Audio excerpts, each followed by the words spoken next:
안녕하세요. 저는 올해 63이 된 김정숙이라고 합니다. 젊은 시절에는 남편과 함께 작은 공장을 운영하며 두 아이를 키웠고, 지금은 자식들 다 키워놓고 서울 변두리의 작은 빌딩에서 나오는 월세로 조용히 지내고 있습니다. 이 나이가 되면 사람은 다 비슷하겠지만 저도 참 많은 일들을 겪어왔고 자식들 문제로 마음고생도 많았어요. 오늘은 그 중에서도 큰딸 결혼 문제로 있었던 일을 이야기해 보려고 합니다. 우리 큰딸 수민이는 어릴 때부터 성실하고 예의 바른 아이로 자랐어요. 공부도 곧잘 하고 무엇보다도 책임감이 강해서 동생들을 잘 챙겨주곤 했지요. 그런 수민이가 대학을 졸업하고 좋은 회사에 취직해서 열심히 일하던 어느 날 조실스레 말을 꺼내더군요. 엄마, 저 결혼하려고 해요. 처음에는 그 말을 듣고 깜짝 놀랐습니다. 우리 수민이가 결혼 생각이 있다는 이야기는 한 번도 들은 적이 없었거든요. 아직까지도 혼자 열심히 살아가겠다는 생각만 하는 줄 알았어요. 수민이의 이야기를 듣고는 참 여러 가지 생각이 들었어요. 딸이 행복하게 살 수 있는 사람을 만났다면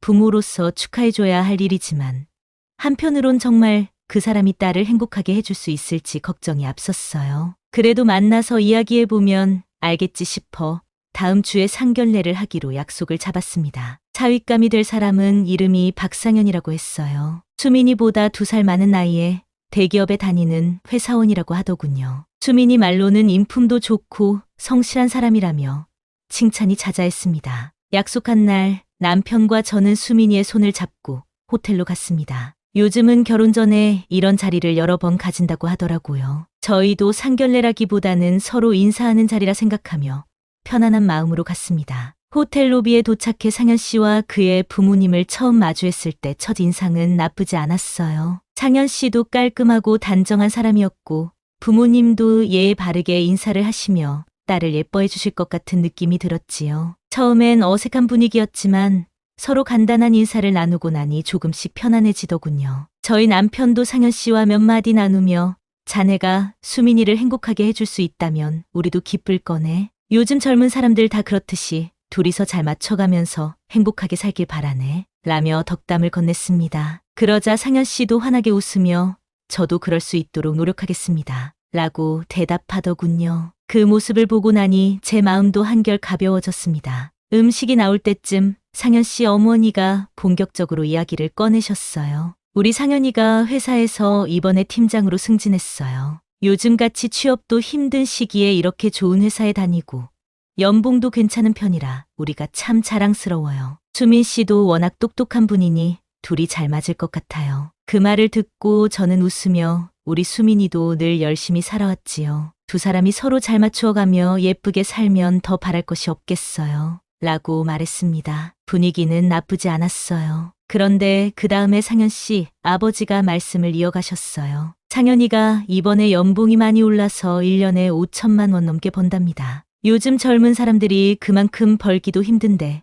우리 상현이 참 대견하지요. 수민 씨는 아마도 그 덕에 부족함 없이 살 수 있을 겁니다. 그 말에 저는 조금 당황했어요. 물론 상현 씨가 열심히 일해서 돈을 많이 버는 건 좋은 일이지요. 그런데 그 말을 너무 자랑스럽게 하시며 우리 딸에게 강조하는 듯한 느낌이 들었거든요. 수민이는 오히려 당황한 얼굴로 저를 바라봤고 남편도 슬쩍 저를 쳐다보더군요. 저는 그저 웃으며 요즘 젊은 사람들 다 열심히 살지요. 우리 수민이도 앞으로 행복하게 잘 살길 바랄 뿐입니다. 라고 말했지만 마음이 편치 않았습니다. 그날 저녁 집으로 돌아온 후에도 그 말이 머릿속에서 떠나질 않았어요. 딸이 사랑하는 사람과 결혼을 하게 된 건 좋은 일이지만 사돈댁에서 그렇게 돈 이야기를 자랑스럽게 꺼내는 모습에 불편함을 느꼈지요. 물론 돈이 중요한 세상이라지만 그걸로 사람을 평가하는 것 같아 마음이 무거웠습니다. 남편도 제게 조심스럽게 물었어요. 여보, 아까 그 말이 좀 이상하지 않았어? 내가 예민한 건지 모르겠는데 돈 자랑을 그렇게 하니. 저도 남편의 말에 고개를 끄덕였습니다. 그러게 수민이 생각도 중요하겠지만 그쪽 집안 분위기가 계속 신경 쓰이네. 그냥 잘 넘어가야 할 텐데 너무 돈 얘기를 하니 걱정이 돼. 그렇게 걱정을 하면서도 딸이 사랑하는 사람이라니 반대할 이유는 없다고 생각했습니다. 하지만 제 마음 한구석에는 여전히 불안함이 남아 있었어요. 우리 수민이가 결혼 후에도 행복할 수 있을까? 그쪽 집안에서 딸이 돈 문제로 불편함을 느끼지 않을까 하는 생각이 자꾸만 들었지요. 시간이 지나면서 결혼 준비는 순조롭게 진행되었습니다. 예물, 예단 등도 큰 문제 없이 정해졌고 결혼식 날짜도 잡혔지요. 상현 씨 부모님과도 몇 번 더 만나며 얼굴을 익혔고 나름대로 잘 지내보려고 노력했습니다. 그런데 결혼식을 2달 앞둔 어느 날 문제가 생겼습니다. 상현 씨가 제게 전화를 걸어 어머니, 이번에 결혼식을 앞두고 저희 부모님께서 작은 부탁을 하나 하셨어요. 저희가 앞으로 신혼집을 마련하려면 자금이 조금 부족한데 혹시 수민 씨 측에서 조금 도움을 주실 수 있는지 여쭤봐 주실 수 있을까요? 라는 말을 하더군요. 그 말을 듣고 저는 순간 얼어붙은 기분이었어요. 아무리 결혼 준비라지만 이런 얘기는 양가 부모님끼리 상의해야 하는 부분 아닌가요? 그런데 갑자기 상현 씨가 직접 전화를 걸어 돈 이야기를 꺼내다니 저는 어안이 벙벙했어요. 잠시 망설이다가 상현 씨, 그 문제는 우리가 서로 상의해서 해결할 일이니 일단 부모님께는 말씀드리지 말고 조금만 기다려봐요. 라고 대답하고 전화를 끊었습니다. 전화를 끊고 난 후에도 한동안 멍하니 앉아 있었습니다. 남편에게 이 이야기를 꺼냈더니 남편도 불편한 기색이 역력했어요. 아니, 신혼집을 마련하려면 자기들이 알아서 해야지. 왜 갑자기 우리한테 도움을 청하는 거야? 수민이가 결혼해서 저 집에 시달리기라도 하면 어쩌려고 그래? 남편의 말에 저도 더 이상 참을 수가 없었습니다. 딸이 사랑하는 사람이라고 믿고 결혼을 허락했지만 그 사람과 그의 가족이 우리 딸을 어떻게 대할지 불안해지기 시작했지요. 며칠 후 양가 부모님들이 모여 다시 식사를 하게 되었습니다. 그 자리에서 상현 씨 아버지가 또 한 번 돈 이야기를 꺼내셨지요. 사돈, 저희가 신혼집을 준비하면서 조금 자금이 부족해져서 그런데 혹시 조금 도와주실 수 있을지 여쭤보고 싶습니다. 요즘 젊은 사람들 힘든 건 알지만 우리 상현이가 정말 열심히 일해서 이만큼 이뤄냈는데 조금만 도와주시면 더 좋을 것 같아요. 그 순간 저는 더 이상 참을 수가 없었습니다. 그래서 차분히 말했어요. 사돈, 저희도 딸이 결혼해서 잘 살길 바라지요. 그런데 결혼이 돈 문제로 시작되면 서로 마음 상할 일밖에 없습니다. 저희도 나름대로 준비를 했지만 딸이 행복하게 살 수 있도록 그 돈을 아껴두려고 합니다. 그러니 신혼집은 그쪽에서도 충분히 알아서 하시리라 믿습니다. 그러자 상현 씨 어머니가 곧바로 말을 받으셨어요. 아니, 사돈, 저희도 부담스럽게 드리는 말씀이 아니라 아이들이 결혼을 잘 준비하기 위해 조금 도움을 주실 수 있는지 여쭤본 거예요. 상현이가 이번에 승진도 했고 연봉도 꽤 올랐지만 워낙 집값이 비싸니 그게 문제지요. 저희는 그냥 아이들이 편안하게 시작할 수 있도록 도와주고 싶을 뿐이에요. 그 말을 듣는 순간 저는 갑자기 화가 치밀어 올랐습니다. 왜 자꾸 연봉 이야기를 꺼내면서 우리 딸을 압박하듯 말하는지 이해가 되지 않았거든요. 마치 우리 수민이가 돈 때문에 상현 씨에게 얹혀 사는 사람처럼 느껴지게 만드는 것 같아 속이 상했습니다. 그래서 저는 단호하게 말했어요. 상현 씨가 연봉이 얼마인지 자꾸 말씀하시는데 저희는 그게 중요하다고 생각하지 않아요. 저희 수민이도 능력 있는 아이고 자부심을 가지고 살아가는 사람이에요. 그런 이야기를 자꾸 꺼내시니 오히려 우리 딸이 위축될 것 같아 마음이 불편하네요. 그리고 우리 건물에서 들어오는 월세만 해도 사위가 자랑하는 연봉보다 많습니다. 그런 이야기로 서로 상처 주는 일은 없었으면 좋겠네요. 제가 이렇게 강하게 나가자 모두가 놀란 눈으로 저를 쳐다봤습니다. 상현 씨 부모님은 당황스러운 표정으로 눈길을 피하셨고 남편도 저를 바라보며 놀란 표정을 짓더군요. 하지만 저는 마음을 굳게 먹고 끝까지 말했습니다. 사돈댁에서는 우리 딸을 돈으로 평가하지 말아주셨으면 좋겠어요. 저희 딸이 그런 것에 위축되거나 힘들어하지 않도록 서로 존중하는 관계를 만들어 가야 하지 않겠습니까? 제 말에 상현 씨 부모님은 말문이 막힌 듯 입을 다물고 고개를 숙이셨습니다. 남편도 어색한 분위기를 수습하려고 여보, 너무 심하게 말씀하지 말고 사돈댁에서도 다 좋은 마음으로 하신 말씀이잖아. 라며 제 팔을 슬쩍 잡아당겼지만 저는 이미 마음이 단단히 상해 있었습니다. 그래서 남편에게도 조용히 말했어요. 여보, 아무리 그래도 우리 딸이 결혼해서 행복하게 살기 위해선 지금 이 문제를 확실히 짚고 넘어가야 해요. 돈 문제로 시작되면 서로 마음이 상하고 상처만 남을 거예요. 그 말을 끝으로 자리엔 잠시 정적이 흘렀습니다. 상현 씨는 부모님 눈치를 보며 애써 미소를 지어 보였지만 얼굴이 굳어 있는 게 눈에 보였어요. 상견례 자리가 이렇게까지 어색해질 줄은 저도 예상하지 못했지만 이대로 넘어가면 우리 수민이가 결혼 후 시댁에서 어떻게 대우받을지 알 수 없었기에 저는 끝까지 물러설 수 없었습니다. 그날 모임은 서둘러 마무리되었고 집으로 돌아오는 길에 수민이는 차 안에서 저를 원망스러운 눈빛으로 바라보며 입을 열었어요. 엄마, 왜 그렇게까지 하셨어요? 나 행복하게 살려고 결혼하려는 건데 엄마 때문에 상현 씨 부모님 기분 상하고 나중에 우리 둘 사이도 어떻게 될지 모르잖아요. 그 말에 저도 모르게 목소리가 높아졌습니다. 수민아, 내가 정말 행복하게 살 수 있을 것 같아서 엄마가 그러는 거야? 상현 씨 부모님이 내가 행복하게 살 수 있도록 도와줄 것 같아?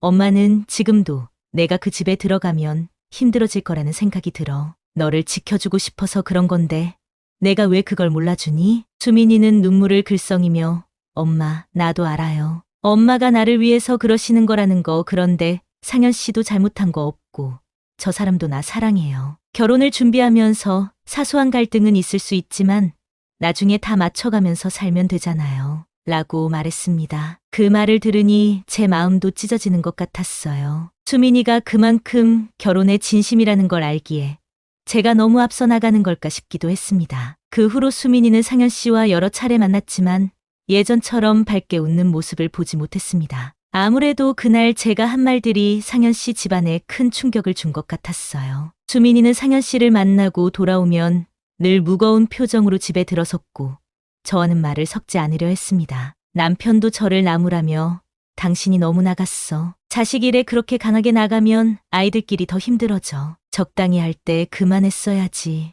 라고 했지만 저는 제 생각을 굽히지 않았어요. 지금 이 문제를 제대로 짚고 넘어가지 않으면 나중에 우리 딸이 더 큰 상처를 입을 거야 라는 생각뿐이었습니다. 결국 결혼식을 한 달 앞두고 수민이가 제게 와서 조심스레 말했습니다. 엄마, 나 결혼 못할 것 같아요. 장현 씨가 나한테 헤어지자고 했어요. 자기는 부모님 말씀을 무시할 수 없다고 우리 엄마랑 아버지가 계속 반대하는데 결혼하면 두 사람 다 힘들어질 거라고 그래서 그냥 포기하자고 했어요. 그 말을 듣는 순간 저는 숨이 멎는 것 같았습니다. 이렇게까지 오게 될 줄은 꿈에도 몰랐거든요. 수민이가 얼마나 이 결혼을 원했는지 알기에 이 결말이 우리 딸에게 얼마나 큰 충격일지 눈앞이 아득해졌습니다. 수민이는 그 말을 하고서도 한참 동안 울지 않고 그저 멍하니 저를 바라보았습니다. 그 눈빛이 마치 엄마, 다 엄마 때문이에요라고 말하는 것 같아 제 가슴이 미어졌습니다. 저는 가까이 다가가 딸의 어깨를 감싸 안으며 말했습니다. 수민아,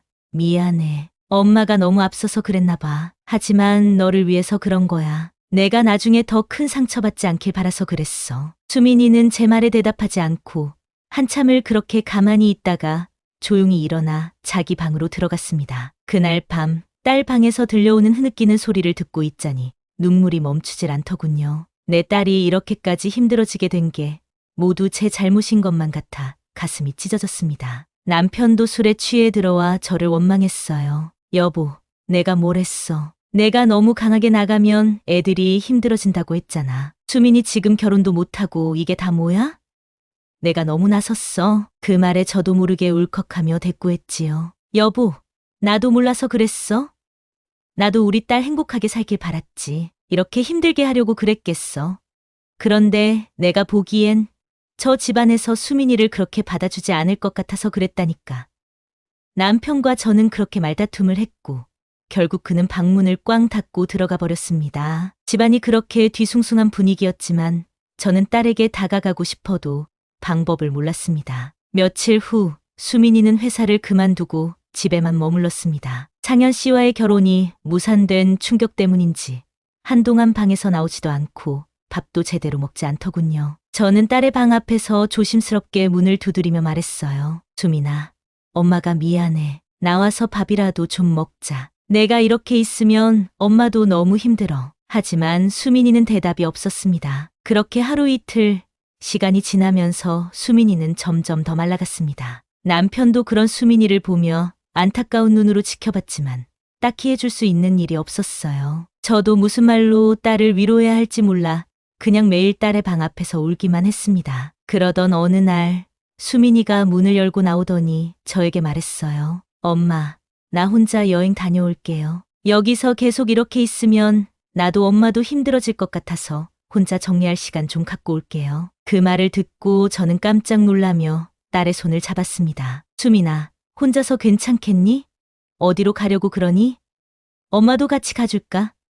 딸이 혼자 여행을 떠난다고 하니 불안한 마음에 제 손이 떨렸습니다. 하지만 수민이는 억지로 미소를 지으며 고개를 저었어요. 아니에요. 엄마, 그냥 저 혼자 정리할 시간이 필요해요. 걱정하지 마세요. 저도 이제는 스스로 이겨내야 할 것 같아서. 그 말을 끝으로 수민이는 가방을 싸서 집을 나섰습니다. 공항까지 딸을 배웅하며 마음이 너무 아팠지만 딸이 혼자서라도 정리를 하겠다고 하니 더 이상 말릴 수가 없었어요. 그렇게 수민이는 혼자 여행을 떠났고 저는 매일 딸이 보내오는 메시지와 사진을 보며 겨우 마음을 다스렸습니다. 시간이 지나면서 수민이는 차츰 회복되어 갔어요. 여행지에서 새로운 사람들을 만나고 다양한 경험을 하며 조금씩 웃음을 되찾기 시작했어요. 저도 딸의 소식을 들으며 안심이 되었습니다. 그리고 어느 날 수민이가 다시 한국으로 돌아왔을 때 그 얼굴에는 이전보다 더 강하고 단단한 모습이 보였습니다. 수민이는 저에게 말했어요. 엄마, 저 이제 괜찮아요. 여행하면서 생각해봤는데 엄마 말이 맞았던 것 같아요. 나중에 결혼해서 힘들어졌다면 더 큰 상처가 됐을 거예요. 그리고 제가 너무 쉽게 포기하고 싶지 않아요. 이제 더 강해질 거예요. 딸의 말을 듣고 저는 그제야 마음이 조금 놓였습니다. 수민이는 다시 일을 시작했고 친구들과 어울리며 예전의 모습을 조금씩 되찾아갔어요. 물론 가끔은 상현 씨와의 기억이 떠올라 슬퍼하는 모습도 보였지만 예전처럼 무너지지 않았습니다. 저도 그런 딸을 지켜보며 마음을 다잡았습니다. 우리가 겪었던 이 시간이 딸에게 더 큰 힘이 되기를 바랐지요. 그 후로도 수민이는 여러 사람들을 만났고 차츰차츰 자신의 삶을 찾아갔습니다. 그리고 2년 후 수민이는 새로운 사람과 결혼을 약속했습니다. 이번에는 서로를 진심으로 아껴주고 이해해주는 사람이라며 저에게 소개해 주었고 저는 그런 수민이의 모습을 보며 안도할 수 있었습니다. 결혼식 날 저는 수민이의 손을 잡고 말했어요. 수민아, 내가 행복하다면 엄마는 그걸로 충분해. 이제 정말 너의 행복만 생각하고 살아. 엄마도 그저 내가 웃을 수 있길 바랄게. 수민이는 제 손을 꼭 잡고 말했습니다. 엄마, 저 이제 진짜 괜찮아요. 그때 엄마가 아니었으면 저는 정말 힘들었을 거예요. 고마워요. 엄마, 저 잘 살게요. 그렇게 딸은 새로운 출발을 했고 저도 이제 마음을 내려놓았습니다. 우리 수민이가 행복하게 살 수 있도록 그리고 나중에 어떤 어려움이 와도 이겨낼 수 있는 힘을 가질 수 있도록 항상 응원할 겁니다. 이렇게 저희 가족의 이야기는 끝이 났습니다. 상처받고 힘든 시간이었지만 그 덕분에 딸도 저도 더 단단해질 수 있었습니다. 이 사연을 듣는 모든 분들도 사랑하는 가족을 위해 용기 내어주시길 바랍니다. 때로는 그 용기가 가족을 더 강하게 만들 수 있다는 것을 저희도 깨달았거든요. 감사합니다.